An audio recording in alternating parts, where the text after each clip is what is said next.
Fire साइडमा आज हामी बहस गर्नेछौँ। आम रूपमा प्रतिष्ठित र चर्चित कुनै व्यक्ति एकाएक किन राजनीतितर्फ आकर्षित हुन्छन्? के एउटा व्यक्तिले फरक कामबाट कमाएको चर्चा र प्रशंसकको लहरलाई निर्वाचनका बेला मतदातामा परिणत गर्न सक्छ?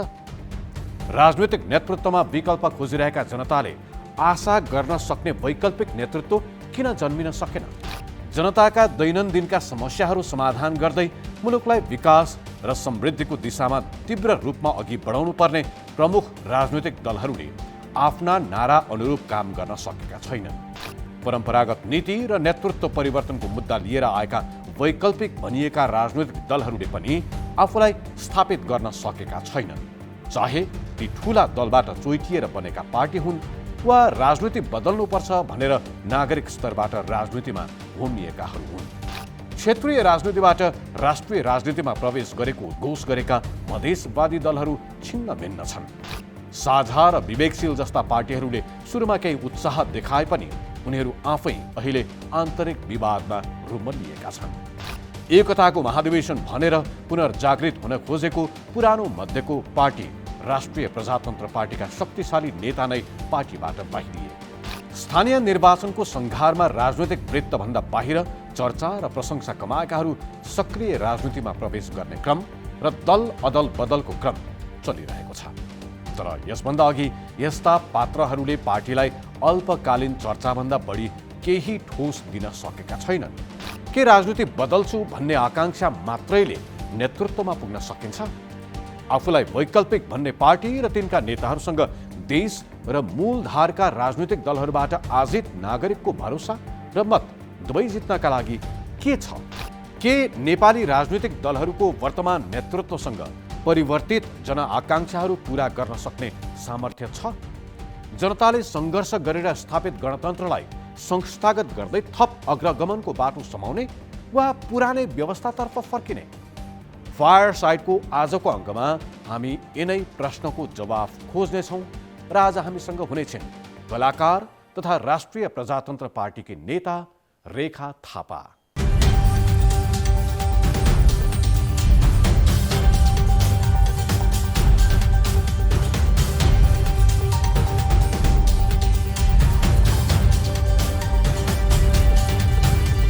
Nepal Telecom presents Fireside. तत्कालीन एकीकृत माओवादीमा प्रवेश गरेर राजनीतिक यात्रा आरम्भ गरेकी लोकप्रिय कलाकार रेखा थापा केही वर्ष यता राष्ट्रिय प्रजातन्त्र पार्टीमा सक्रिय छिन्। हालै केन्द्रीय सदस्य मनोनित थापा एकता महाधिवेशनमा महिला महामन्त्री पदकी उम्मेद्वार थिइन्। रेखाजी, स्वागत छ फायर साइडमा। धन्यवाद। आराम हुनुहुन्छ? ठिक छ। देश दौडा चलिरहेको छ। हजुर। निर्वाचनको सम्मुख पार्टीको प्रचार गर्नका लागि जिल्ला जिल्ला पुग्ने जिम्मेवारी तपाईँकै काँधमा छ। भन्दा फरक नपर्ला। यो महाधिवेशनपछि चाहिँ कतै जिल्ला पुग्नुभयो? महाधिवेशनपछि आन्तरिक व्यवस्थापन मिलाइरहनु भएको थियो अध्यक्षज्यूहरूले, र त्यस पछाडि चाहिँ एक्कासी हामी चाहिँ अहिले अभियानमै छौँ भन्दा हुन्छ। 7-8 ठाउँ पुग्यो, अझै थुप्रै ठाउँ पुग्न बाँकी छ। बिचमा चाहिँ मेरो तिन चारवटा चाहिँ मेरो ग्याप भयो। म बिरामी भएँ कि, अनि अहिले फेरि अब देश दौडमै छु। भरसक म सबैवटा जिल्ला भ्याउने प्रयासमा छु। यो जिल्ला भ्याउने चुनावी माहौलका लागि मात्र नभएर म मेरो देशका जनतासँग प्रत्यक्ष भेटघाट गर्न चाहन्छु। किनकि चलचित्रको क्षेत्रबाट म त पर्दामै मात्र सीमित थिएँ, अभियानको थ्रुबाट पनि मैले भेट्ने अवसर पाएँ।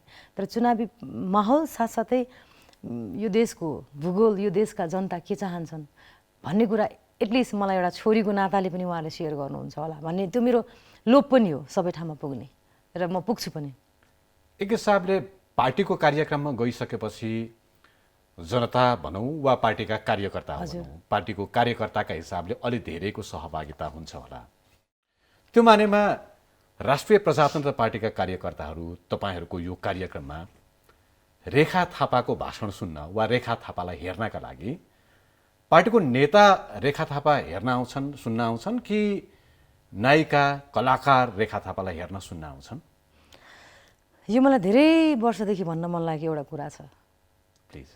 महिलालाई सुनिँदैन, छोरीहरूलाई सुनिँदैन, अथवा समग्रमा महिलालाई सुनिँदैन, महिलालाई हेरिन्छ मात्रै। यो सिलसिलामा ममा आएर टुङ्गिने होइन, यो वर्षौँदेखिको कुरा हो। तपाईँ नेपाली कङ्ग्रेसभित्रका नेत्रीहरू, कतिजना नेत्रीहरू एकदम फुल रूपमा 2007 सालदेखिको एउटा अभियान, एउटा क्रान्ति थियो नि त, होइन? नेपाली कङ्ग्रेसले कति महिला, सशक्त महिला जन्मायो। त्यसपछि सिलसिलाबद्ध रूपमा हरेक पार्टीका महिलाहरूलाई हेर्नुहोस्, हामीलाई सुनिँदैन, हामीलाई हेरिन्छ मात्रै। यही मेरो विद्रोह हो, समाजसँग मेरो एउटा युद्ध हो। यो महिलालाई सुन्नुपर्छ, महिलालाई हेर्ने साधन मात्र होइन महिला, यो मेरो लडाइँ हो। र अहिले जुन म सभा समारोहमा गइरहेको हुन्छु, सानो बच्चाहरू पनि आउनुहुन्छ, उहाँहरूको प्रिय दिदी रेखा थापा हो म। तर मेरो एजका, मभन्दा अलिकति उमेर पुगेका पार्टीकै कार्यकर्ताहरू रेखा के बोल्दै रहेछ त भनेर भाषण पनि सुन्न आउनुहुन्छ। त्यसको साथसाथै मिश्रित छ, सानो बच्चा र कोही राजनीतिप्रति आस्था पनि नराख्ने अथवा भाषण शासनसँग त्यति मतलब छैन, रेखा थापा कस्तो रहेछ त भनेर हेर्न पनि आउनुहुन्छ। तर म के चाहन्छु भने सम्पूर्ण कुनै पनि क्षेत्रमा, घरभित्रदेखि सदनसम्म महिलालाई सुनिनुपर्छ।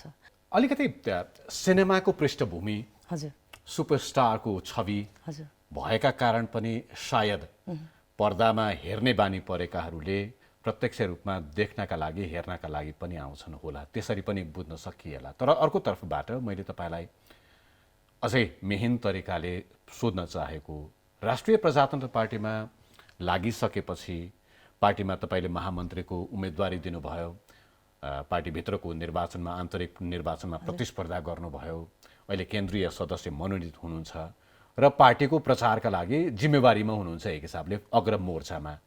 त्यो हिसाबले पार्टीकै कार्यकर्ताहरूले चाहिँ साँच्चै हाम्रो पार्टीमा अब रेखा थापा जस्तो बुलन्द हिम्मतवाली नेत्री वा नेता आउनु भएको छ भनेर सुन्न आउँछन् वा हेर्न आउँछन्, वा तपाईँले भने जस्तै पार्टीका कार्यकर्ताहरू पनि रेखा थापा हेर्न आउने हो, राजेन्द्र लिङ्गदेनलाई सुन्न आउने हो? एउटा पार्टीको नेता भएको हिसाबले कार्यकर्ताहरूले मलाई सुन्छन् जस्तो लाग्छ मलाई चाहिँ। तर त्यहाँ मिश्रित अथवा त्यहाँ विभिन्न प्रकारका दर्शकहरू आएको हुनुहुन्छ क्या, भाषण सुन्न नआएर हेर्न पनि आउनुहुन्छ।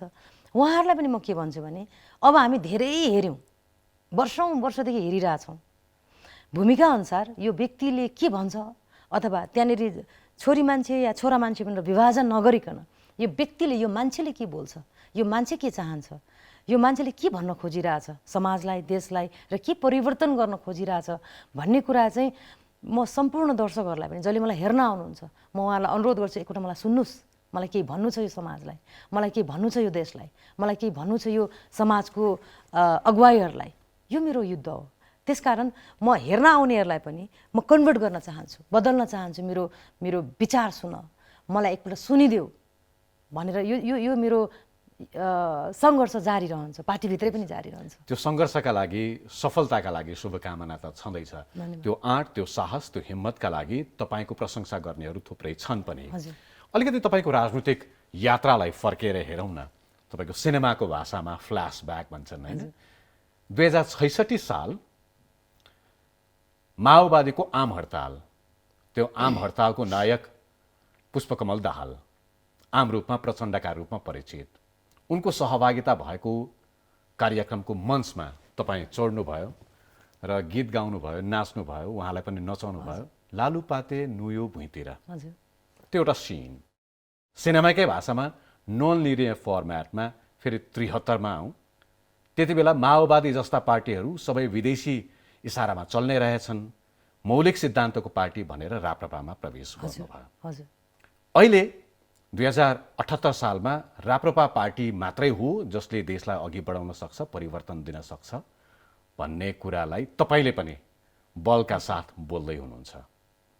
आज राप्रपाका पक्षमा त्यसरी बोल्ने रेखा थापा र 2066 सालमा त्यो पुष्पकमल दाहालसँग नाच्ने रेखा थापा बीचमा कति समानता, कति भिन्नता? यो प्रश्न मलाई विश्वास छ तपाईँले मलाई अवमूल्यन गरेर सोधिएको प्रश्न पक्कै पनि होइन होला, पक्कै होइन। यही प्रश्न बाबुराम भट्टराईलाई सोधिन्छ कि सोधिँदैन? सोधिन्छ। यही प्रश्न विजय कुमार गच्छितरलाई सोधिन्छ कि सबैलाई सोधिन्छ होइन? र दलबलसहित कोही मान्छे पार्टी फेर्दै हिँड्छन्, फेरि त्यहीँ आउँछन्, माधव कुँवर नेपाललाई सोधिन्छ कि सोधिँदैन होइन।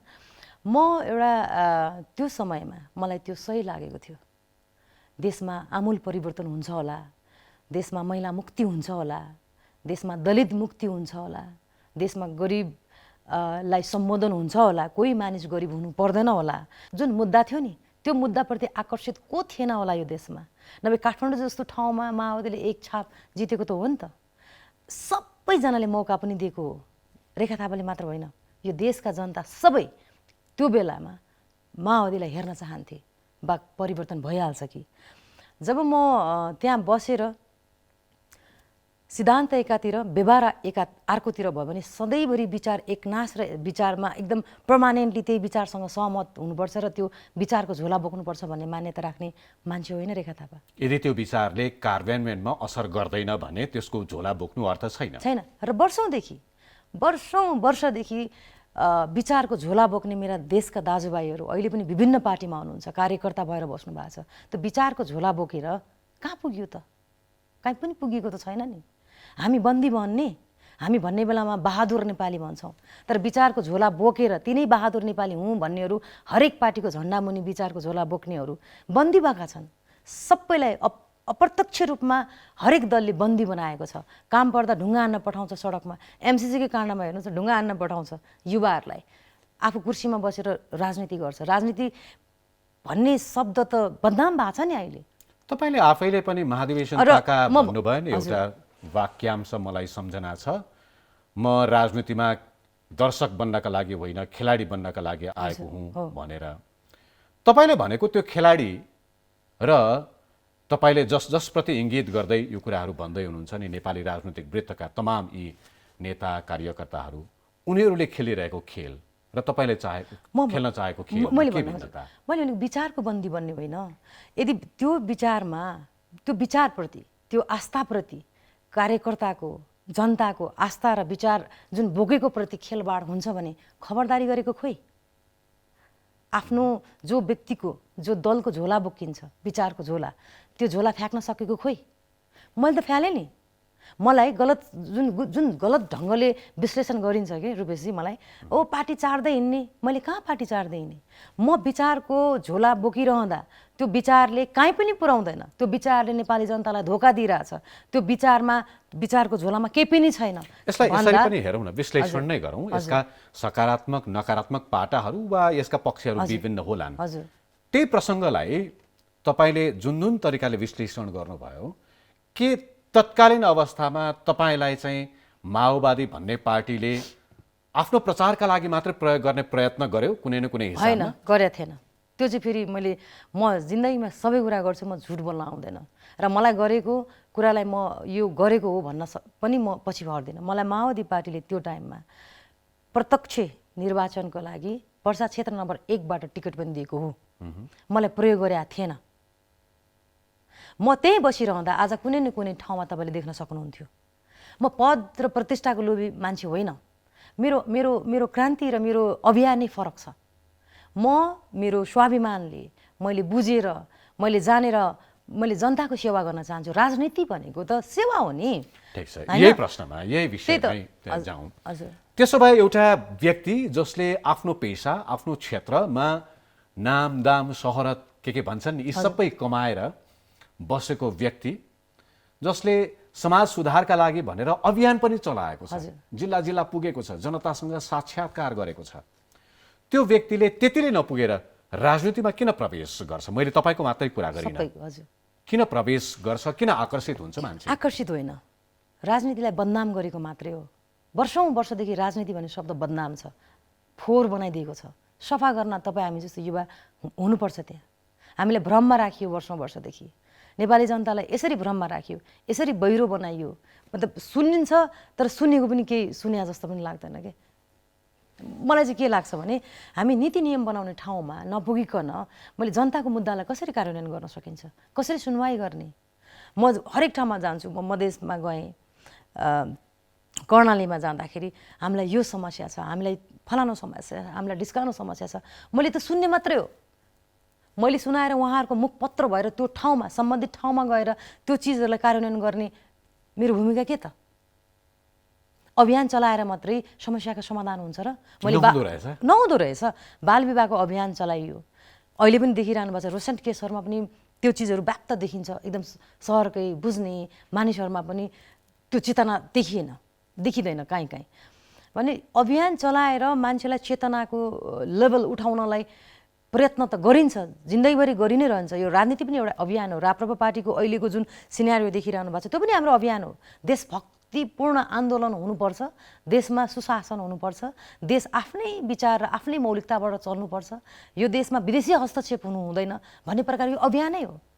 रेखाजी, तपाईँ पहिलो व्यक्ति होइन जो कलाकारिताबाट राजनीतिमा पदार्पण गर्नुभयो। तपाईँभन्दा अगाडि पनि थुप्रै कलाकारहरू राजनीतिमा विभिन्न पार्टीमा विभिन्न नाउँमा विभिन्न नारामा प्रवेश गरेका उदाहरणहरू हामीसँग प्रशस्तै छन्। तर व्यवहारमा हेर्ने हो भने पार्टीको नेतृत्व तहमा पुग्ने एउटा कुरा र कार्यान्वयन गर्ने कुरा, जसरी प्रवेश गर्दाखेरि भनिन्छ नि तपाईँले भने जस्तै, जनताको लागि काम गर्ने, जनताको जीविकामा असर गर्ने गरी काम गर्ने, यस लगायतका कुराहरूमा उनीहरूको सफलता त्यति धेरै देखिँदैन। उनीहरू र तपाईँमा के फरक? धेरै फरक छ। म ग्राउन्डबाट आइरहेको छु, मैले ग्राउन्ड बुझेको छु, मैले यो देशको माटो बुझेको छु। म अवसरवादी होइन, म देशमै छु। म यो देशका विभिन्न पाटोमा मैले उठाएका मुद्दाहरू पनि, मैले चलचित्रमा उठाएका मुद्दाहरूले त्यसै मलाई छोएको होइन।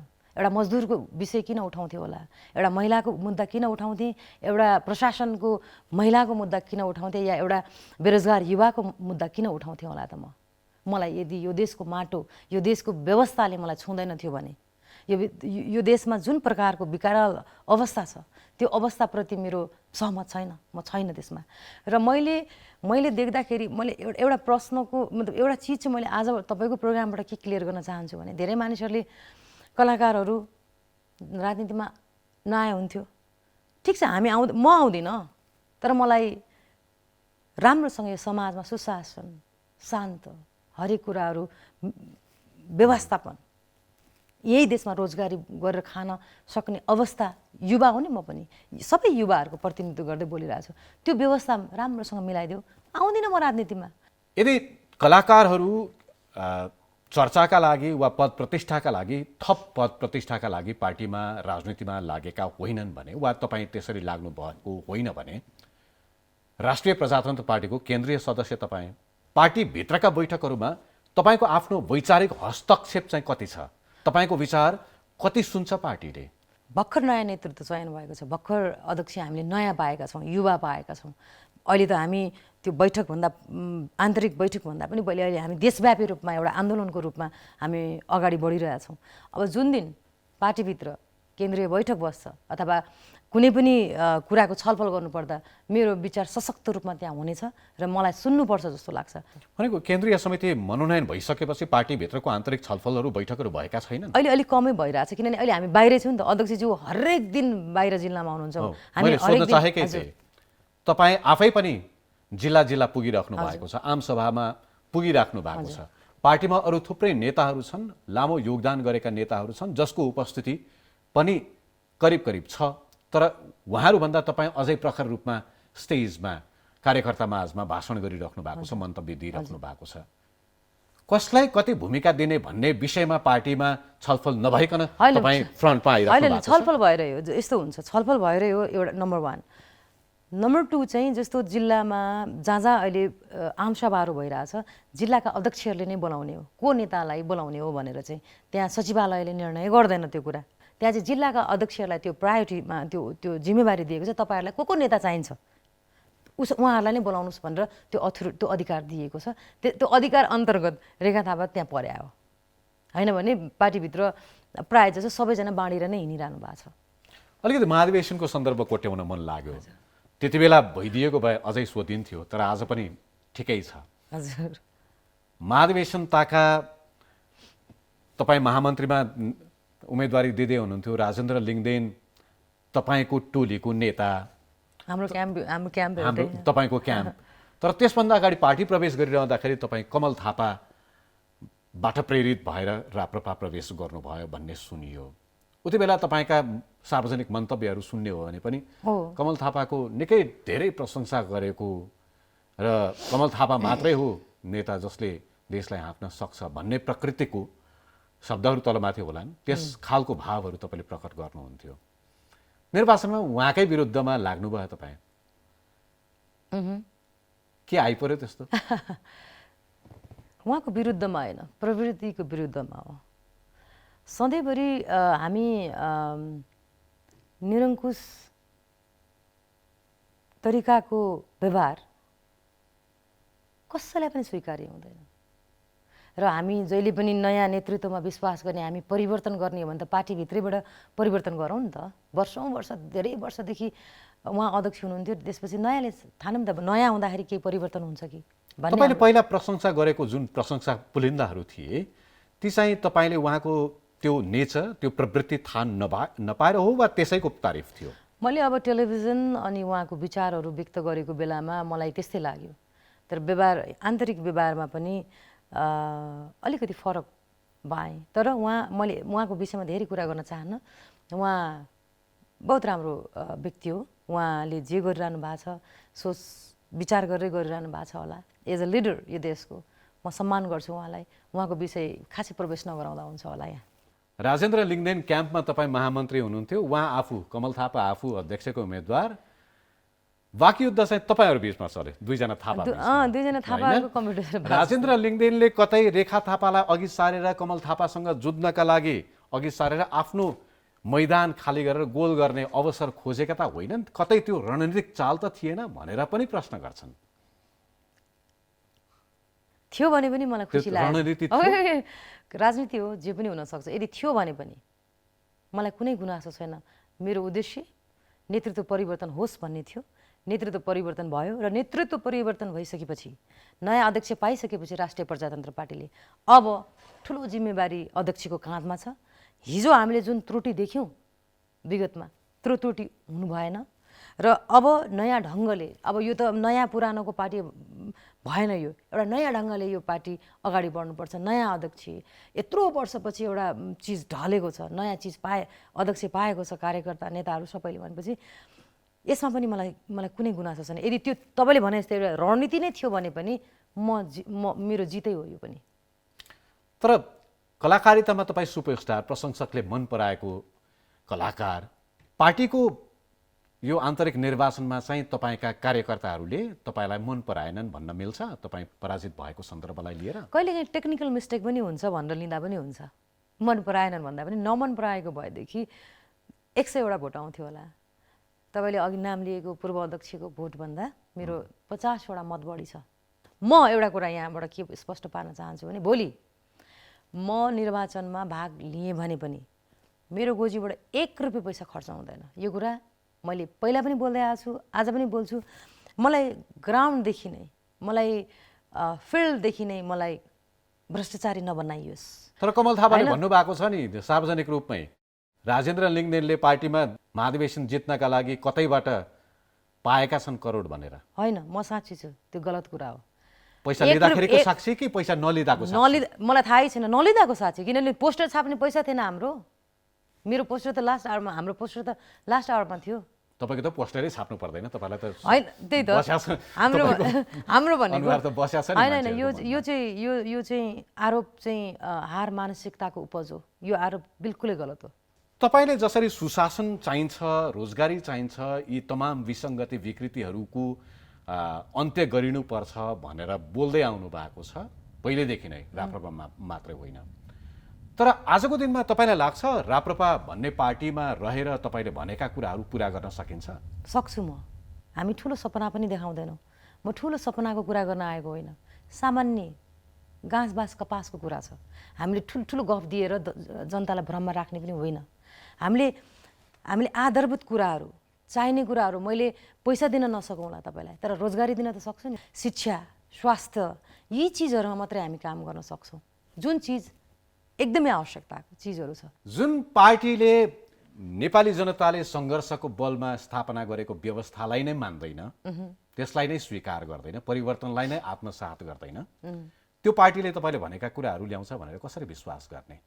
हामी उद्धारवादमा विश्वास गर्छौँ, हामी प्रजातन्त्रमा विश्वास गर्छौँ, हामी सुशासनमा विश्वास गर्छौँ। हाम्रो पार्टीको सिद्धान्त धेरै जनताहरूलाई के छ भने यिनीहरू चाहिँ हिन्दू राष्ट्र कायम गर्ने पार्टी हो, राष्ट्र संस्था पुनर्स्थापना गर्ने पार्टी हो, यति एजेन्डा मात्रै हो, यिनीहरूलाई भोट दियो भने चाहिँ यति मात्रै आउँछ होला भन्ने प्रकारको जुन एउटा सुन्छु के म, यति मात्रै हो त भन्ने, त्यो त एउटा हाम्रो एजेन्डा हो, आस्था हो। त्यो स्थापित गर्न त 3 करोड जनताको हात चाहिएला।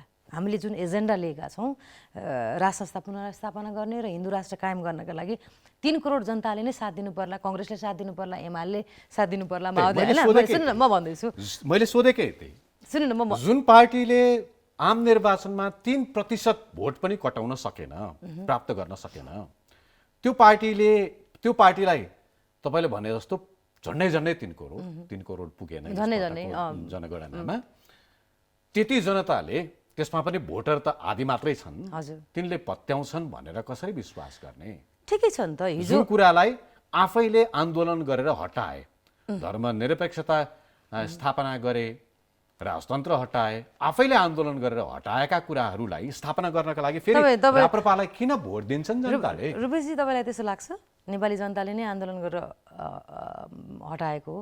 बताइदिनुहोस् कसले गर्यो आन्दोलन? यी ठुल्ठुला आन्दोलनहरू 2007 सालको आन्दोलन, यो माओवादीहरूको आन्दोलन आन्तरिक आन्दोलन थियो।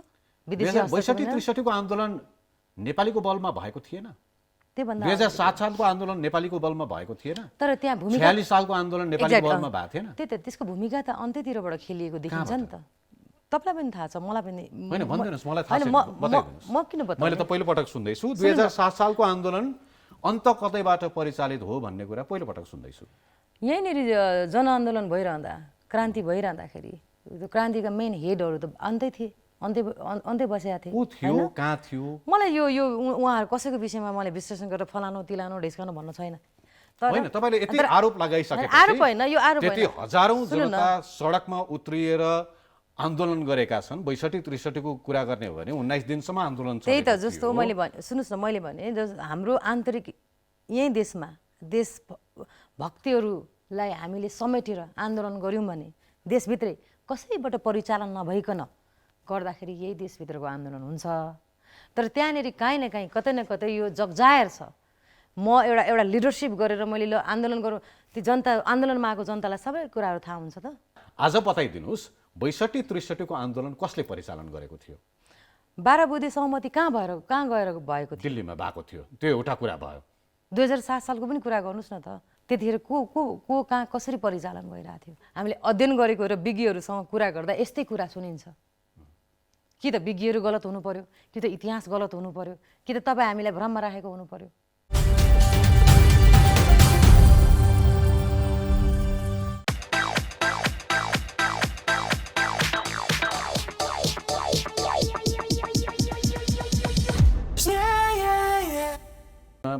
संविधान सभा बन्यो, संविधान सभाले संविधान लेख्यो, त्यो संविधान सभाले बनाएको संविधानका आधारमा आज समावेशिताको कुरा छ, संघीयताको कुरा छ, अरू थुप्रै कुराहरू बिस्तारै हुने क्रममा छ। यी परिवर्तनहरू कुनैलाई पनि तपाईँहरू स्वीकार गर्नुहुन्न, भएकै छैन भन्नुहुन्छ कि केही भएको छ? यस्तो हुन्छ, केही हदसम्म ठिकै पनि भएको होला होइन, तर राष्ट्रियताको सवालमा राष्ट्रियता त खतरामै छ नि त। हिजो राजतन्त्र हुँदा राष्ट्रियता त बचेकै थियो, तर आज के भइरहेछ भन्ने कुरा हो कि हामीलाई यो सप्तरङ्गी समाज छ, हेर्नुहोस्, सबै समाजलाई प्रतिनिधित्व गर्ने एउटा प्रमुख चाहिन्छ यो देशलाई।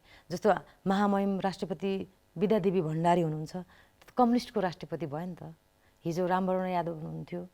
त्यो ठाउँमा चाहिँ कुनै पनि दलको विचार नभएको एउटा शुद्ध मान्छे हुन सक्दैन त, जसले चाहिँ सबै चिजलाई ह्यान्डल गरोस्। हाम्रो यति हो। भूमिका कस्तो रह्यो भन्ने एउटा कुरा होला, तर राष्ट्रपति पदमा पुगिसकेपछि कुनै पनि पार्टीको हुँदैन। तर कहाँबाट गएको भन्ने पनि प्रश्न उठ्छ। मैले त्यो नराम्रो भन्न खोजेको होइन कि, हामीले भन्दाखेरि त्यो पदमा पुगिसकेपछि त्यस्तो प्रधानमन्त्री पनि त अहिले शेरबहादुर देउवा पनि। एक हिसाबले हेर्ने हो भने त जनताको छोराछोरी त्यो पदमा, त्यो ओहदामा पुगेका छन् नि, होइन? हो, त्यो कुरा त मान्नुहुन्छ नि? सबैले मानेकै छ र त यो व्यवस्थामा पनि हामी चुनावी प्रणालीमा पनि जान तयार छौँ, हामी आन्दोलन गर्न पनि तयार छौँ। तर चुनावी जनताको मत लिएर परिवर्तन हुन्छ भयो।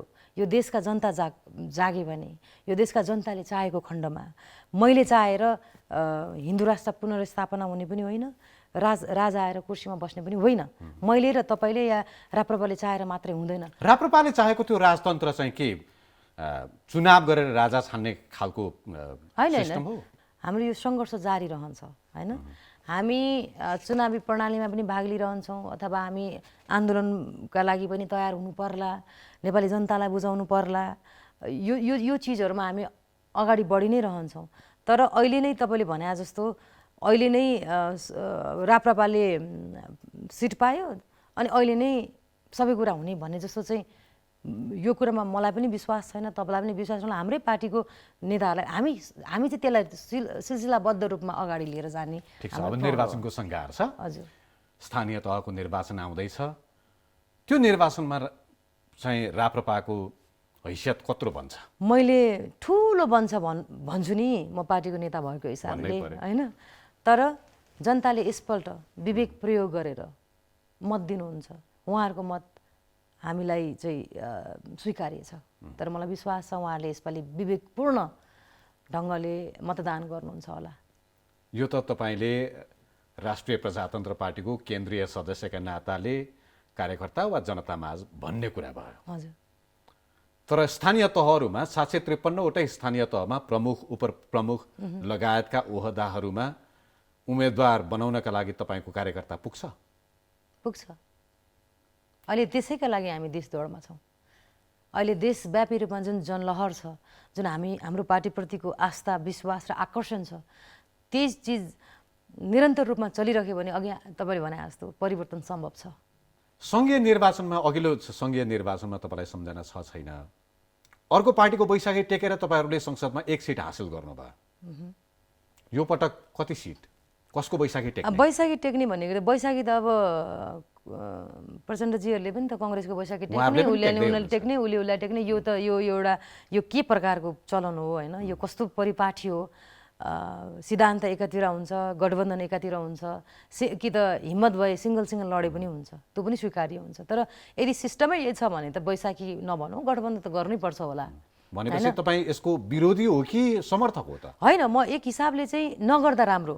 इन्डिभिजुअल हरेक पार्टीको आफ्नो आफ्नो सिद्धान्त छ भनेपछि बरु सिट जतिसुकै आओस्, को निर्वाचित हुन्छ भन्ने कुरा दोस्रो कुरा हो। तर हिम्मत भएको खण्डमा, हिम्मत छ भने हरेक पार्टीले, कङ्ग्रेसले पनि, एमाले पनि, हजुरको माओवादीले पनि, राप्रपाले, सबैले इन्डिभिजुअल लड्न सक्नु पर्यो नि त। कि त होइन भने हामी मात्रै चाहिँ किन त गठबन्धन सबैले गर्छन् भने तपाईँ पनि गर्नु पर्यो। त्यतिको हिम्मत गर्नुहुन्छ, तपाईँको पार्टीका अध्यक्ष पनि त्यति हिम्मतिलो देखिनुहुन्छ, सुनिनुहुन्छ, बोल्नुहुन्छ। उहाँसँग मैले यही कार्यक्रममा संवाद पनि गरेका थिएँ, बडा हिम्मतिलो सुनिनु भएको थियो। उहाँसँग झापामा आफ्नो निर्वाचन क्षेत्रमा एमाले वा अरू कसैसँग गठबन्धन नगरिकन संसदको निर्वाचन लड्ने हिम्मत चाहिँ छ। किन नहुनु? एक्लै उठ्नुहुन्छ, जित्नु। अब उहाँलाई कसैले गठबन्धन गरौँ भन्नुहुन्छ भने उहाँहरूको कुरा हो। तर राजेन्द्र लिङ्गदेल आजको दिनमा एक्लै कुनै पनि ठाउँमा गएर उठे भने उनले जित्छन्, कुनै पनि ठाउँमा। तर एमालेसँग कुराकानी त चलिरहेको छ। कसैसँग गठबन्धन नगरिकन पनि म तपाईँलाई एकदम आत्मविश्वासका साथ भन्छु, कसैसँग गठबन्धन गर्नु पर्दैन। यदि उहाँले चाहनुहुन्न भने नगरे हुन्छ। हुन पनि सक्छ गठबन्धनका लागि कुरा दुईतर्फीबाटै कुरा सुरुवात भएर एउटा म्युचुअल अन्डरस्ट्यान्डिङमा बेर भएको होला। त्यसरी पनि तपाईँ आफू चाहिँ सङ्घीय निर्वाचन कुर्दै हुनुहुन्छ कि यही निर्वाचनमा, स्थानीय निर्वाचनमै कुनै नगरपालिका, गाउँपालिका वा महानगरबाट? अब यो स्थानीय तहको निर्वाचनमा म मेरा पार्टीका जो उठ्नुहुन्छ, भाग लिनुहुन्छ निर्वाचनमा, उहाँहरूलाई सहयोग गर्ने, उहाँहरूलाई जिताउने मेरो अभ्यास रहन्छ र मेरो त्यो दायित्व पनि हो। म सङ्घीय निर्वाचनका लागि केही सोच्छु। तपाईँले त एक दिन प्रधानमन्त्री बन्छु भनेर घोषणा पनि गर्नुभएको थियो, मतदाता नामावली नाम चढाउनु भयो? पहिल्यै चढाइसकेँ, त्यतिखेरै चढाएँ। जतिखेर मेरो मतदाता नामावली थिएन त्यति बेलै मैले चढाइसकेँ। अब तपाईँले भने जस्तो, त्यो घोषणा गरे जस्तो प्रधानमन्त्री बन्नका लागि कति समय बाँकी होला? कति टाढा छ त्यो समय? तपाईँलाई लाग्छ यो देशमा महिलाहरूलाई त्यो स्थानमा पुर्याइन्छ? मलाई लाग्छ। मलाई लाग्दैन। मेरो लडाइँ अघि नै सुरुवातदेखि भनेको छु, त्यो सङ्घर्ष मेरो जारी रहन्छ। मेरो उद्देश्य प्रधानमन्त्री बन्ने या राष्ट्रपति बन्ने अथवा के बन्ने भन्ने होइन। मेरो पहिलो उद्देश्य यो देशमा छोरी मान्छेहरूलाई सुन्नुपर्छ। जबसम्म म प्रधानमन्त्री नै भए पनि मलाई सुनिँदैन, मलाई हेरिन्छ मात्रै भने केही अर्थ रहँदैन। हामीलाई सुन्नुपर्छ। सिनेमामा चाहिँ तपाईँले एउटा नायिका वा अभिनेत्री पनि नायकको पात्रका रूपमा एस्टाब्लिस गर्नुभयो। राजनीतिमा तपाईँले चलचित्रमा नायकको परिभाषा बदलिए जस्तो राजनीतिमा चाहिँ नायकको परिभाषा बदलिन चाहिँ अलिक कठिन हुने रहेछ। नो, म भर्खर त आएको छु। भनेको 10 वर्ष त भयो राजनीतिमा भएको। 10 होइन, 11-12 वर्ष पुग्यो होला होइन। राजनीतिमा प्रत्यक्ष सडक आएर प्रत्यक्ष अध्ययन गरिरहेको म होइन। म समावेश भएको भनौँ न, फिल्मलाई आदि पुरा राजनीति म अध्ययन गरिरहेको छु, हेरिरहेको छु, समाज बुझिरहेको छु। यो 12-13 वर्षको अन्तरालमा मैले सिकेका कुराहरू मध्येको महत्त्वपूर्ण कुरा चाहिँ यो पनि हो। र यसका लागि जुन परिभाषा परिवर्तन गरे चलचित्रमा, यसको लागि म सङ्कल्प गर्छु तपाईँको अगाडि, हेरिराख्नु होला। म यो पनि परिभाषा परिवर्तन गरेर देखाउँछु। त्यसका लागि हरेक महिलाहरू, हरेक पार्टीका महिलाहरू यो पार्टी त्यो पार्टी भन्ने होइन, आफ्नै आफ्नै क्षेत्रमा बसेर त्यो मेरो अभियानमा साथ दिनुपर्छ सबैले। विद्रोह गर्न नसक्ने तपाईँ म जिन्दगीभरि मैले एउटा पार्टीमा बसेर सङ्घर्ष गरिरहेको छु, अनि मानिलिउँ त्यो पार्टीको पुरुष पात्रको श्रीमती या छोरी या बुहारीलाई चाहिँ उठाइरहँदाखेरि म नबोल्ने, त्यो पार्टी मेरो होइन। त्यसरी दमित बनाइएको छ महिलाको आवाज हरेक पार्टीमा। तपाईँको पार्टीमा पनि? मेरो पार्टीमा त देखेको छैन नि त, भर्खर त सुरुवात छ।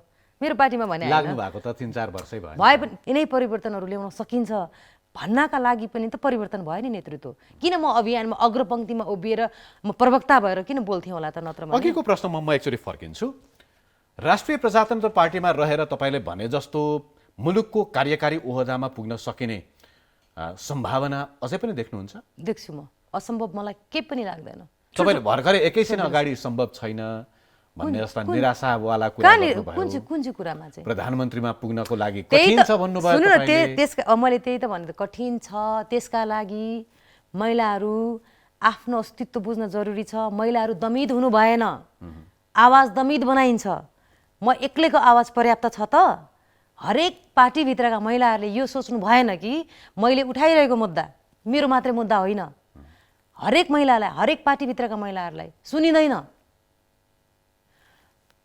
उनीहरूलाई कहाँ प्रयोग गर्नुपर्ने हो? आन्दोलनमा प्रयोग गर्ने हो कि एजेन्डामा प्रयोग गर्ने हो कि कहाँ प्रयोग गर्ने? त्यहाँ प्रयोग गरिन्छ र ठाउँ दिने बेलामा आफन्तहरूलाई मात्रै दिइन्छ। यो त देखिरहनु भएको छ नि। त्यो चिजको विरोध त म गर्छु नि। भनेको त्यो चिजको विरोध गरिरहँदा त्यो पार्टीगत हिसाबले हुँदैन नि त। सबै महिलाहरू, सबै नेत्रीहरू, सबै महिला नेत्रीहरू त एकजुट हुन त जरुरी होला नि त। हामी के गर्छौँ? भइहाल्यो, यसले पाइहाल्यो, म किन बोलेँ भने बा मलाई पार्टीबाट निकालिदिन्छ कि बा अध्यक्षको या चाहिँ नेताहरूको नजरमा म गलत हुन्छु कि वाइ के घुमाउनु छ र के पाएको थियो र के घुमाउनु छ? मैले सबै चिज पाएको छु। नेपाली जनताले मलाई पहिचान दिएका छन्, नाम, फिल्म इन्डस्ट्रीले मलाई नाम दिएको छ। मसँग दुई छाक खान पुग्ने सबै कुराहरू छ। मैले जुन युद्ध गर्न चाहेको चिज मेरो लागि होइन, म पछाडिका बहिनीहरूको लागि हो, म पछाडिका युवाहरूको लागि हो। यसो भनिरहँदा म महिलावादी कट्टर भन्न नसुन्नुहोस्, म महिलावादी कट्टर पनि होइन। तर महिलालाई जुन प्रकारको महिलावादी हुनु गलत हो? होइन। महिलावादी भन्दा फेरि मान्छेले आरोप लगाउन, महिलाहरूको अवस्थालाई प्रतिनिधि गर्न त पाइयो नि त। महिलाहरूको अवस्था यो छ, महिलाहरूलाई दमित बनाइन्छ, महिलाहरूको आवाज दबाइन्छ, महिलाहरूलाई चाहिँ अघि नै भने यसो भनिरहँदाखेरि फेरि तपाईँले संविधानमा महिलाका लागि गरिएको समावेशिताका लागि त्यो विषयको तपाईँ विरोध गर्नुहुन्छ? फेरि म भन्दैछु त्यो अस्तिसम्मलाई ठिक थियो, तर अब पनि आरक्षण, अब पनि कोटा प्रवृत्ति हुनु हुँदैन भन्ने छिट्टै परिवर्तन भइसक्यो। नेपाली समाजमा महिलाहरूका लागि आरक्षण बिना पनि महिलाहरू प्रतिस्पर्धा गर्न सक्ने स्थिति भइ नै सकेको छ। तपाईले गाउँ गाउँमा जाँदाखेरि त्यो देख्नु भएको छ। यहाँ केन्द्रमा या सहरमा बसेका हामी महिला दिदीबहिनीहरू भन्दा तपाईँ गाउँमा जानुहोस्, दूर दराजमा जानुहोस्, यो देशको चिन्तन, यो देशको चिन्ता, यो देशको बारेमा हामीलाई भन्दा बढी उहाँहरूलाई थाहा छ। मलाई नेपाली महिलाहरूको सामर्थ्यमा विश्वास छ। तर त्यसो भन्दा भन्दै पनि धरातलीय यथार्थ त्यस्तो छ। तपाईँ त गाउँ गाउँ जिल्ला जिल्ला पुग्नु भएको छ। बाल विवाह विरुद्ध दहेज प्रथा छोरीका लागि स्वर्णिम नेपाल भन्दै अभियान चलाएर गाउँ गाउँ पुग्नुभयो। नेपाली महिलाहरूमा त्यो सामर्थ्य हुँदाहुँदै पनि केले रोकेको जस्तो देख्नुहुन्छ त तपाईँ? सिन्डिकेट छ महिलाहरूलाई एक प्रकारको सिन्डिकेट लगाइएको छ। तिमी त्यो सिन्डिकेट हटाउनलाई पनि त केही समयका लागि आरक्षण चाहिन्छ होला नि, होइन र? आरक्षणले मात्रै पुगेन नि त। आरक्षणमा चाहिँ के भइदियो भने एउटा क्षमतावान महिलाहरू चाहिँ किनारामा बस्नुपर्ने भयो। अनि आरक्षणमा बसेका महिलाहरूलाई मैले क्षमतावान छैनन् भने होइन, तर पनि काहीँ न काहीँ विभेद देखिन्छ क्या। भनेको त्यो क्षमतावान महिलाहरू त पाखा लागे जस्तो मानिलिउँ। भोलि यसो होला त्यसो भए रेखाजी, आरक्षण आफैमा ठिक हो, तर आरक्षणको जसले जसरी प्रयोग गरिरहेका छन् त्यो चाहिँ गलत हो भन्न खोज्नु भएको? त्यसले कार्यान्वयन भएन, महिलाको मुद्दा राम्रोसँग सुनवाई भएन। त्यसो भएन भने त फेरि आरक्षण जुन छ त्यो हटाइयो भने अहिले भइरहेका महिलाहरू पनि आउँछन् कि आउँदैन? किन आउँदैन? म त के भनिरहेको छु भने अहिलेको स्थानीय तहदेखि नै महिलाहरू उप भनेमा नलड। हार्दा केही फरक पर्दैन, तर मैदानमा उत्रिने नै खेलाडी हो। उत्रिनु पर्यो नि त। सहभागी हुने बित्तिकै, कुनै पनि प्रतिस्पर्धामा सहभागी हुने बित्तिकै जित्नै पर्छ भन्ने छ त भनेको। एउटा सकारात्मक कुरा त संविधानमा 33% महिला आरक्षण तोकिसकिएपछि अहिले संसदमा प्रतिनिधित्व छ, निजामती कर्मचारीमा महिलाको सङ्ख्या बढेको छ, राज्यका हरेक तह तब्कामा महिलाहरूको उपस्थिति बढेको छ। त्यो कुनै पनि हिसाबले सकारात्मक होइन? त्यसले अगाडि बढ्न हिसाबले सकिँदैन? सकारात्मक छ, तर यति हुँदाहुँदै पनि खुलामा फेरि प्रतिस्पर्धा गर्ने ठाउँ छ। जसरी तपाईँले महिला महामन्त्रीमा लड्नु भयो, त्यसै गरी खुला महामन्त्रीमा लड्ने ठाउँ पनि त तपाईँलाई थियो। त्यो तपाईँ खुल्नु भएन। सुन, त्यो अभियानमा एउटा केही कुराहरू थियो, त्यो हिसाबले एउटा अभियान सक्सेस बनाउनु थियो हामीलाई। अभियान सक्सेस बनाऊ, त्यो यस्तै कुरा होइन। सिन्डिकेट भने त यो नि हो नि। होइन, सुन्नु न। र अर्को कुरा, आरक्षणको म एकदम कहिले पनि विरोधी होइन। पछिल्लो समयमा हेर्दाखेरि चाहिँ अब आएर चाहिँ आरक्षण महिलाहरूलाई जबसम्म आरक्षणमा राखिन्छ तबसम्म महिलाहरू खुलेर मैदानमा जानै सक्दैनन् नि। आरक्षणमा महिला कोटामा परिहाल्छु, फलानु कोटामा परिहाल्छु, ढिस्कानु कोटामा परिहाल्छु भनेर हामी आलस्यता हुन्छौँ के। भनाइ चाहिँ के हो भनेदेखि महिलालाई मान्छे भएर बाँच्न दियो। म मान्छे बनेर प्रतिस्पर्धा गर्न चाहन्छु कुनै पनि ठाउँमा, मलाई मान्छे बन्न दियोस्। घरभित्र पनि महिला बनाइन्छ, समाजमा पनि महिला बनाइन्छ, राजनीतिक क्षेत्रमा पनि महिला बनाइन्छ। हामी बाँच्ने चाहिँ कहाँ? हामी मान्छे बनेर बाँच्न नपाउने भनेको यो आरक्षणले फेरि पनि महिला बनाइरहेछ। हामीलाई किन महिला बनाइन्छ? म तपाईँसँग खुला रूपमा प्रतिस्पर्धा गर्न चाहन्छु, छोडिदिनुहोस् नतिजा जेसुकै आओस्। भोलिको दिनमा यसरी नै सिलसिलाबद्ध रूपमा भविष्यमा एउटा अर्कै प्रकारको राम्रो नतिजा आउला नि त। तुरुन्तको तुरुन्त हरेक कुरा परिवर्तन छैन, त्यो स्वीकार्छु म। तपाईँले भने जस्तै तुरुन्तै परिवर्तन सम्भव छैन भनेरै सुरुवातका केही वर्ष, ठिक छ त, अहिले कति वर्ष भयो त? भयो नि त। महिलाहरूले पनि बुझ्ने भए, महिलाहरूले पनि जान्ने भए। महिलाहरू किनारामा बसेको क्षमतावान महिलाहरू किनारामा बसेका छन्, उनीहरूलाई प्रतिस्पर्धामा आउन पनि सिन्डिकेट छ। क्षमतावान त आफै आउन सक्छन् नि, खुलामा छ नि। खुला यहाँ मैले पार्टीभित्रको मात्रै कुरा गरेँ होइन कि। जस्तो सबैतिरको कुरा गरेको भोलि तपाईँको चुनाव आउँछ, निर्वाचनमै हेर्नुहोस् न त महिला कति प्रतिशत महिलाहरू चाहिँ प्रत्यक्ष निर्वाचनमा दिए। लास्ट पछिल्लो चुनावमा त दिएन नि। त्यो कति दिनुपर्ने रहेछ, दिनुपर्ने रहेछ। तपाईँ टिकट टिकट दिने ठाउँमा को हुन्छ? तपाईँको पार्टीले टिकट दिइरहँदाखेरि 50% महिलाहरूले टिकट पाउँछन्। त्यसो भए स्थानीय तहमा निर्वाचन भइरहँदाखेरि 50% स्थानीय तहमा प्रमुखमा महिला उम्मेदवार हुन्छन्। हुनु पर्यो। हुन्छन् कि हुनु पर्यो? हुन्छन् नै। भेरी नाइस, ठिक छ। म अलिकति तपाईँको सामाजिक अभियानतर्फ नि जाउँ। त्यो अभियानको नाम मैले लिए पनि छोरीको निम्ति स्वर्ण नेपाल। त्यो जुन छोरीको निम्ति स्वर्ण नेपाल अभियानको जुन एउटा भिजन छ, जुन एउटा कल्पना छ, त्यो कल्पना म राजनीतिमा लागेर पनि त स्थापित गर्न सक्छु नि त। छोरीको निम्ति स्वर्ण नेपाल छ त, एसियामै छैन नि छोरीको निम्ति स्वर्ण नेपाल। मैले त्यसैमा सोध्न चाहेको, त्यसरी गाउँ गाउँमा पुगेर छोरीहरूसँग सरसङ्गत गर्दाखेरि, उनीहरूको सँग संवाद गर्दाखेरि, आमाहरूसँग संवाद गर्दाखेरि तपाईँले नेपाली महिलाहरूको इन्सिक्योरिटी हुन्छ नि, त्यो असुरक्षा वा त्यो भाव, सबैभन्दा कमजोर पक्ष के रहेछ, सबैभन्दा सशक्त पक्ष के रहेछ? कमजोर पक्ष समाज छ। उनीहरू बोल्न चाहन्छन्, उनीहरू केही भन्न चाहन्छन्। न घरकाले सुन्छन् न समाजले सुन्छ। घरभित्रबाट महिलालाई अघि नै भने जस्तो महिला बन्ने तालिम दिएको छ। न आमालाई सुन्छन्, न छोरीलाई सुन्छन्, न श्रीमतीलाई सुन्छन्। छोरी मान्छेहरू, मैले कर्णालीमा जाँदा मालिकाको सुटिङमा जाँदा बालविवाह सम्बन्धी नै चलचित्र थियो, सिनेमा थियो। त्यहाँ गएर थुप्रै आमाहरू भेला हुनुभएको थियो। एकजनालाई मैले आमा भनेर भने, ऊ मेरो उमेरको थियो, बालविवाह भएको रहेछ, उसको 4-5वटा सन्तान रहेछ। ऊ मतलब मैले मम्मी भनेपछि आफै इमेजिन गर्नु, मेरै उमेरको युवतीलाई मैले मम्मी भन्न पुगेछु भने। मैले उहाँलाई एउटा प्रश्न गरेको थिएँ कि तपाईँ अर्को जुनी पायो भने चाहिँ के भनेर जन्मिने, तपाईँको सपना के छ भनेर सोधेको।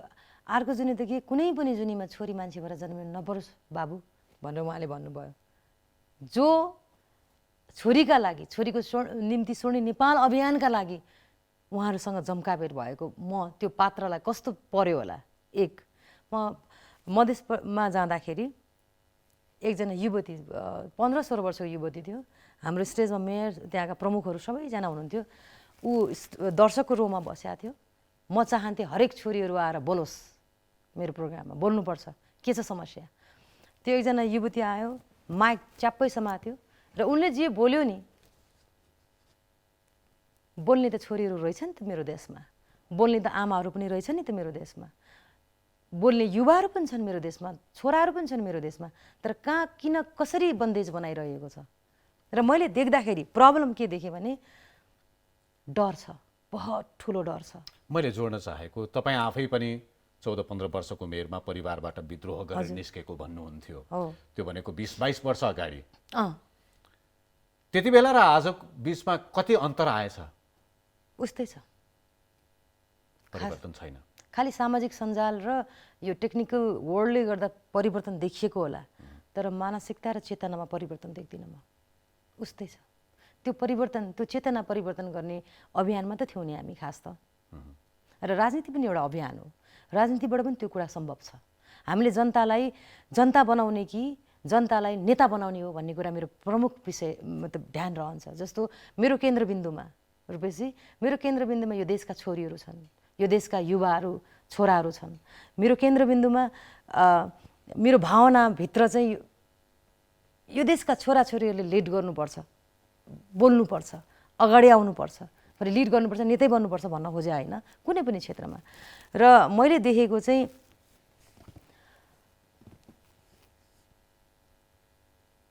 अर्कै छ। यहाँ सोचे जस्तो छैन, यहाँ देखाइए जस्तो छैन, यहाँ भनिए जस्तो छैन। नेताहरूले जनतालाई भ्रममा राखे। हामीले वास्तवमा मेरो राजनीति चाहिँ कस्तो हुन्छ भने, म नेता बन्न चाहन्न, म जनतालाई नेता बनाउन चाहन्छु, म त सेवक बन्न चाहन्छु। मलाई अराइयोस्, मलाई प्रश्न गरियोस्, मलाई औँला ठड्याएर के गरिसियो भनियोस्। जो जनताले नेता बनाउँछ उनीहरू तल हुन्छन् र उनीहरू सुनेर बस्छन्, हामी बोलिरहन्छौँ। त्यसरी राजनीति भइरहेको छ आजसम्म, जुन चिजको परिवर्तन गर्न चाहन्छु म। एउटा व्यक्तिको आकाङ्क्षाले मात्रै राजनीति र देश बदल्न सकिन्छ? सकिन्छ। आकाङ्क्षाले मात्रै पुग्छ? व्यवहारमा पनि लागू गर्नुपर्छ। अरू के चाहिन्छ आकाङ्क्षा बाहेक? होइन, व्यवहारमा लागू गर्नु पर्यो। तपाईँ वास्तवमै एउटा आत्मामा हरिभएको नेता हो भने तपाईँले गर्न सक्नुहुन्छ। तपाईँसँग जोडिएका मानिसहरू, तपाईँले मानिसलाई कन्भिन्स गर्न सक्नुपर्छ। तपाईँको कुराहरू स्पष्ट राख्नु पर्यो। त्यो राखिरहँदा मान्छेले गाली पनि गर्लान्, मान्छेले आलोचना पनि गर्लान्, केही समय तपाईँ फेलियर जस्तो पनि देखिनुहुन्छ होला। त्यसमा प्रवाह नगरिकन अगाडि बढ्नुपर्छ। र यो सम्भव म राष्ट्रिय प्रजातन्त्र पार्टीबाटै गर्न सक्छु। अलिकति तपाईँले लामो समय व्यतीत गर्नुभएको, जसबाट यो नाम, यो प्रतिष्ठा तपाईँले आर्जन गर्नुभएको छ, त्यो क्षेत्रका बारेमा पनि थोरै समय व्यतीत गरौँ संवादमा। यो 20 वर्ष 22 वर्ष तपाईँले सिनेमामा लागेर, सिनेमा बनाएर, अभिनय गरेर, निर्माण पनि गर्नुहुन्छ, निर्देशन पनि गर्नुहुन्छ। सिनेमाकै मान्छेहरूलाई, सिनेमा इन्डस्ट्रीकै मान्छेहरूलाई चाहिँ परिवर्तन गर्न सकिएन छ हो? किन नसक्नु? हिजो जस्तो सामाजिक मुद्दाहरूमा अहिले कलाकारहरू र कला क्षेत्रका मानिसहरू कति विभाजित छन्। तपाईँ आफै पनि त्यसमा पर्नुभयो। तपाईँलाई पनि गाली गरे कतिले रिसेन्ट केही घटनाहरूमा तपाईँको विचारलाई हेरेर नबुझेर हो त्यसलाई पक्षधर कसैको पक्षधर बन्नु पर्दैन मुद्दामा मुद्दा त क्लियर हुन्छ नि मेरो मुद्दा सामूहिक रूपमा सबैको लागि सम्बोधन गर्ने मुद्दा हो भने तपाईँलाई त्यो मुद्दाप्रति खासै चासो छैन भने तपाईँले मलाई गाली गर्नुहुन्छ तपाईँलाई ब्लेम गरे नि कतिले होइन त्यो त्यो त्यो त्यो मैले बुझेँ तर त्यो नबुझेर हो उहाँहरूले एउटा समय आएपछि बुझ्नुहुन्छ त्यो मलाई विश्वास छ मैले कसैलाई हामी कानुन त मान्नुपर्छ नि त होइन अब अर्कोतिर जाउँ नेपाली चलचित्र क्षेत्रमा परिवर्तन भएन भन्ने कुरामा चाहिँ मैले के परिवर्तन गर्न खोजेको थिएँ भन्ने कुरा चाहिँ भयो नेपाली चलचित्र क्षेत्रमा महिला शृङ्गारिक मात्र होइन है नायक पनि हो भन्ने जुन एउटा अठोटका साथ मेरो प्रवेश भएको थियो म प्रवेश गरिरहँदा नायिकाहरू नायिकाकै रूपमा सीमित हुनुहुन्थ्यो सिनियर दिदीहरू मेरो अथाह सम्मान छ उहाँहरूलाई तथापि त्यो त्यो चिजहरूसित म सहमत थिइनँ त्यसकारण मैले नायकत्व पनि हुन्छ एउटा व्यक्ति एउटा मानिस जन्मिँदै आफैमा हिरो हो तपाईँभित्र पनि हिरो छ म भित्र पनि हिरो छ मैले यही नै भन्दै आइरहेको चलचित्र मार्फत पनि अभियान मार्फत पनि र यहाँनिर महिलाको भूमिका चाहिँ अलिक कमजोर लाग्यो मलाई किनभने महिलाको भूमिका लेख्ने ठाउँमा पनि पुरुष छ नि त त्यसरी विभेद त हुने नै भयो भनेपछि जबसम्म महिलाहरू आफ्नो भूमिका लेख्न सक्ने ठाउँमा आफू पुग्दैनन् तबसम्म महिला त भूमिका त कमजोरै हुने भयो र मैले देखेको सपना जुन थियो चलचित्र क्षेत्रमा महिलाले आफ्नो अस्तित्वमा रहेर आफू नायक बन्न सक्छ है भन्ने मैले एक्जाम्पल सेट गरेँ बाँकी त अरूले गर्ने हो नि त तपाईँले सिनेमामा नायकको परिभाषा बदलिने प्रयत्न गर्नुभयो के हदसम्म सफल पनि हुनुभयो तर नेपाली सिनेमा नेपाली कला क्षेत्रभित्र जसले नायकत्व लिन चाहेका छन् महिलाहरू कलाकारहरू उनीहरूमाथि पनि बारम्बार प्रहार भइरहन्छ त्यो महिलाबाट पनि भइरहन्छ पुरुषबाट पनि भइरहन्छ त्यो पनि चिज त म भोग्दै आएको पात्र हो नि त फेरि मलाई पनि पुरुषबाटै पनि त मलाई लखेट्ने कार्य त भएको थियो नि त मेरो द्वन्द्व त पुरुषसँगै थियो नि जतिखेर म नायक महिला पात्र पनि एउटा छोरी मान्छे पनि नायक हो है हरेक मानिसहरू यो धरतीमा जन्मिएका मानिसहरू नायक हुन् भनिरहँदा मलाई पनि त लखेटियो नि त त्यो लखेटिए भन्दैमा त्यो जो व्यक्ति नायक बनिरहेछ चलचित्रमा चाहे त्यो महिला होस् चाहे पुरुष पात्र होस् उनीहरूले यो चिजसँग त सङ्घर्ष गरेरै अगाडि बढ्यो भने पनि त्यसको मजा आउँछ जस्तै एकैचोटि बनाऊ नायक त कोही पनि बन्दैन नायक भन्ने चिज नै लड्दै पढ्दै जुत्दै आएर नायक बन्ने हो नि त त्यो त गर्नु पर्यो उहाँहरूले खैर अन्तिममा तपाईँको नाम रेखा हजुर रेखा भनेको बिन्दुहरूको सम्मिश्रण हो भन्छन् हैन त्यस्ता तमाम बिन्दुहरू आयो होला जिन्दगीमा जाँदा जाँदै एउटा गुड नोटमा पनि छोडौँ तपाईँले आफूलाई नायक बनाउने प्रयत्नमा वा कति ठाउँमा कति सफलताहरू प्राप्त भयो होला सिनेमामा नायक बनाउने कुरामा पात्रलाई वा तपाईँको आफ्नो जीवनमै आफूलाई राजनीतिमा ल्याउँदाखेरि सामाजिक अभियानमा लैजाँदाखेरि वा तपाईँले यो इन्डस्ट्रीमै आउँदै गर्दाखेरि त्यो विद्रोह गरेर आफू सफलता प्राप्त गरिरहँदाखेरि रेखा थापालाई नायक बनाउने त्यो रेखाका मुख्य 3वटा बिन्दुहरू के थिए यो जनतालाई पनि दर्शकलाई पनि जान्न उत्सुकता हुन्छ होला मुख्य 3वटा बिन्दुहरू मेरो आत्मविश्वास एक मेरो आत्मविश्वास र म भित्रको नायक जागेको मैले महसुस गरेर आत्मविश्वास र त्यसको महसुस रियलाइजेसन र म भित्र एउटा अझै नायक छ भन्ने कुराको महसुस गरेर पनि हो जोसँग छ त्यो उसँग नायक छ भन्ने उसलाई थाहा भयो तपाईँका माध्यमबाट पनि तर त्यो दमित दर्शकलाई मैले भने त्यो दमित छ ट्रु उसले त्यसलाई प्रकट गर्न चाहेको छैन सकेको छैन एक लाइनमा तपाईँको सन्देश के हुन्छ सकेको छैन भने पहिलो कुरा अलिकति यहाँ जोडिहालौँ यो हामी जुन वर्षौँदेखि कमजोर सत्ता पालेर बसिरहेछौँ मनको सत्ता यति कमजोर छ जसरी हाम्रो देशको सत्ता कमजोर भन्छौँ हामी हाम्रो देशको सत्ता अन्त कतैबाट परिचालन छ भने जस्तो हाम्रो मनको सत्ता पनि घर परिवारले चलाउने समाजले चलाउने साथीभाइले चलाउने यो नगर त्यो नगर फलाना गर ढिस्कान गर त्यो सत्ता जबसम्म भत्काउन सक्दैन जबसम्म नो म यो गर्छु भनेर सो विवेकले आफू मान्छे हुन्छ नि म मान्छे हो म कोहीबाट परिचालन हुन र वर्षौँ यो मेरो कमजोर सत्तालाई म एकपल्ट भत्काउँछु भत्काउँदा असफल होइएला भत्काउँदा गाली खाइएला भत्काउँदा घरबाट निकालिदिएलान् या समाजबाट बहिष्कृत होला भने पनि एउटा नायक हुँ भन्ने मान्छेले त्यो स्वीकार्नुपर्छ अनि हेर्नुहोस् जिन्दगी कति रमाइलो छ हरेक मान्छे यो धरतीमा नायक छन् नायक हुन् तर बन्दी भएर कमजोर सत्ता लिएर बाँच्नुपर्ने त्यो बाध्यता र त्यो भनिदिने मान्छे नभएर पनि होला सायद। Wonderful, thank you so much. जाँदा जाँदै तपाईँलाई नवविवाहित हुनुहुन्छ ल बधाई र शुभकामना Thank पनि। you. Thank you so Thank much. you.